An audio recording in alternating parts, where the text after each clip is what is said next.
ایک ایسا شخص جس کے بارے میں کہا جاتا ہے کہ اگر وہ چند سال اور زندہ رہتا تو شاید دنیا کا نقشہ ہی بدل جاتا۔ ایک ایسا سپہ سالار جس کی فوج نے ایک بھی فیصلہ کن جنگ نہیں ہاری۔ ایک ایسا فاتح جس نے صرف 12 سال میں اتنی زمین فتح کی جتنی آج کئی ملک مل کر بھی نہیں کر سکتے۔ اور یہ فاتح کوئی اور نہیں بلکہ سکندر اعظم یعنی الیگزینڈر تھا۔ لیکن اصل سوال یہ نہیں کہ سکندر نے کتنی جنگیں جیتی یا کتنے ملک فتح کیے، بلکہ اصل سوال یہ ہے کہ آخر سکندر انسان تھا یا کوئی مظہر؟ کیا وہ صرف طاقتور تھا یا غیر معمولی ذہین؟ آج کی اس ویڈیو میں ہم سکندر اعظم کی ویڈیو کو صرف واقعات نہیں بلکہ راز، حکمت عملی اور نفسیات کے ساتھ سمجھیں گے۔ سکندر اعظم کی پیدائش 356 قبل مسیح میں ہوئی۔ کہا جاتا ہے کہ جس رات سکندر اعظم پیدا ہوا اسی رات یونان کے مشہور مندر ٹیمپل آف آرٹیمس میں آگ لگ گئی اور لوگوں نے کہا کہ ایک دیوتا جل گیا ہے کیونکہ ایک اور دیوتا زمین پر آ چکا ہے۔ یہ محض اتفاق تھا یا تاریخ کا پہلا اشارہ؟ اس کا والد فلپ دوم ایک ایسا بادشاہ تھا جس نے مقدونیہ کو یونان کی سب سے طاقتور ریاست بنا دیا تھا، اور اس کی والدہ اولمپیا ایک پراسرار، سخت اور حد سے زیادہ ذہین عورت تھی، اور وہ یہ جانتی تھی کہ سکندر اعظم ایک عام انسان نہیں ہے، اور یہیں سے سکندر اعظم کے ذہن میں اپنی عظمت کا بیج بو دیا گیا۔ سکندر اعظم عام بچوں جیسا نہیں تھا، وہ ضدی تھا، بہادر تھا اور ہار ماننے کا تصور اس کے ذہن میں موجود ہی نہیں تھا۔ مشہور واقعہ ہے کہ ایک جنگلی گھوڑا بوسیفالس جسے کوئی قابو نہ کر سکا، سکندر نے صرف اس کی نفسیات سمجھ کر اسے اپنا بنا لیا۔ یہ پہلا موقع تھا جب سب نے دیکھا کہ ایک لڑکا طاقت سے نہیں بلکہ سمجھداری سے جیتنا جانتا ہے۔ فلپ دوم یہ جانتا تھا کہ اگر اس بچے کو صحیح سمت نہ دکھائی گئی تو یہ تباہی بھی لا سکتا ہے۔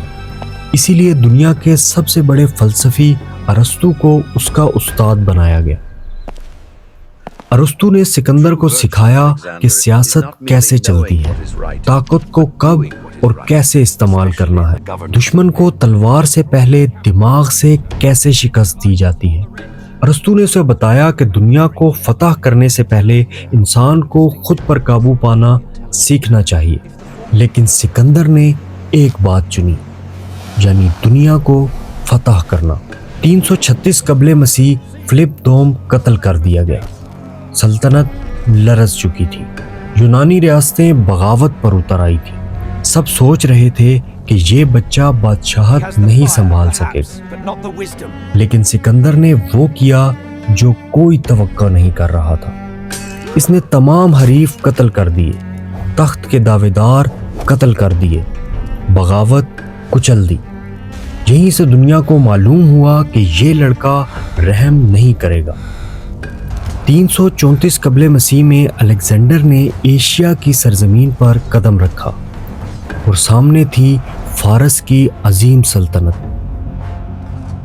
جن کے پاس بے شمار فوج، بے شمار دولت اور صدیوں کی حکمرانی کا غرور تھا، اور دوسری طرف صرف 40,000 سپاہی اور ایک نوجوان بادشاہ۔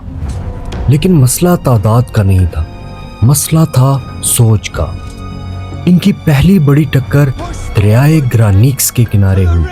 فارس کے جرنیل سمجھتے تھے کہ دریا عبور کرتے وقت حملہ کریں گے اور یہ لڑکا ختم ہو جائے گا، لیکن الیگزینڈر نے انتظار نہیں کیا اور وہ خود سب سے آگے بڑھا اور دریا میں اتر گیا۔ تیروں کی بارش، تلواروں کی چمک، الیگزینڈر اس میں زخمی بھی ہوا مگر پیچھے نہیں ہٹا اور یہ جنگ جیت لی، اور یہاں فارس کو پہلا پیغام ملا۔ فارس کا بادشاہ دارے سوم اب خود میدان میں آیا۔ اسے یقین تھا کہ میری فوج اسے روند ڈالے گی۔ 331 قبل مسیح یعنی جنگ گوگامیلا، یہ فیصلہ کن لمحہ تھا۔ دارا کے پاس لاکھوں سپاہی، ہاتھی، رتھ اور سکندر کے پاس صرف ایک منصوبہ، اس نے سیدھا حملہ نہیں کیا، اس نے فوج کو ایسے حرکت دی کہ فارس کا دفاع ٹوٹنے لگا اور پھر دارا میدان چھوڑ کر بھاگ گیا۔ جس دن فارس کا بادشاہ بھاگا اسی دن فارس ہار گیا۔ الیگزینڈر فارس کے دارالحکومت پرسیپولس میں داخل ہوتا ہے، جہاں محلات، سونا، تخت یہ سب اس کے قدموں میں تھا۔ اور پھر الیگزینڈر کا ایک عجیب فیصلہ کہ شہر کو آگ لگا دی جائے۔ کچھ کہتے ہیں کہ یہ انتقام تھا اور کچھ کہتے ہیں کہ یہ پیغام تھا جو دنیا پر ظلم کرے وہ ایک دن راکھ بن جاتا ہے۔ فارس کے بعد سکندر رکا نہیں، وہ مشرق کی طرف بڑھتا گیا، جہاں آج افغانستان، وسطی ایشیا اور پاکستان کے علاقے آتے ہیں۔ ہر جگہ نئی قوم، نیا چیلنج اور ایک نئی جنگ، لیکن سکندر کا طریقہ ایک ہی تھا، جو جھکے گا وہ عزت پائے گا اور جو ٹکرائے گا وہ مارا جائے گا۔ 326 قبل مسیح میں دریائے جہلم کے کنارے الیگزینڈر کا سامنا ہوا راجہ پورس سے۔ راجہ پورس ایک بہادر بادشاہ تھا جس کے پاس ہاتھیوں کی ایک عظیم فوج اور زبردست دفاع موجود تھا۔ الیگزینڈر کے لیے یہ جنگ آسان نہیں تھی، بارش، دریا اور تھکی ہوئی فوج، لیکن الیگزینڈر نے رات کی تاریکی میں دریا عبور کر لیا۔ پھر جنگ ہوئی، خون بہا اور آخر کار پورس شکست کھا گیا۔ جب الیگزینڈر نے پوچھا تمہارے ساتھ کیا سلوک کروں، تو پورس نے جواب دیا کہ بادشاہوں جیسا۔ الیگزینڈر مسکرایا اور اس نے پورس کو اس کی سلطنت واپس کر دی۔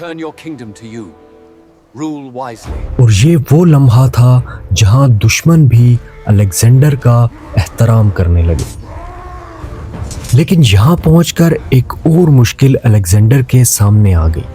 بارشیں، جنگیں اور اپنوں سے دوری نے سب سپاہیوں کو توڑ دیا تھا۔ یہاں پر سکندر رویا اور پچھتایا، لیکن رک گیا۔ یہ وہ جگہ تھی جہاں دنیا فتح ہو سکتی تھی، مگر انسان ہار گیا۔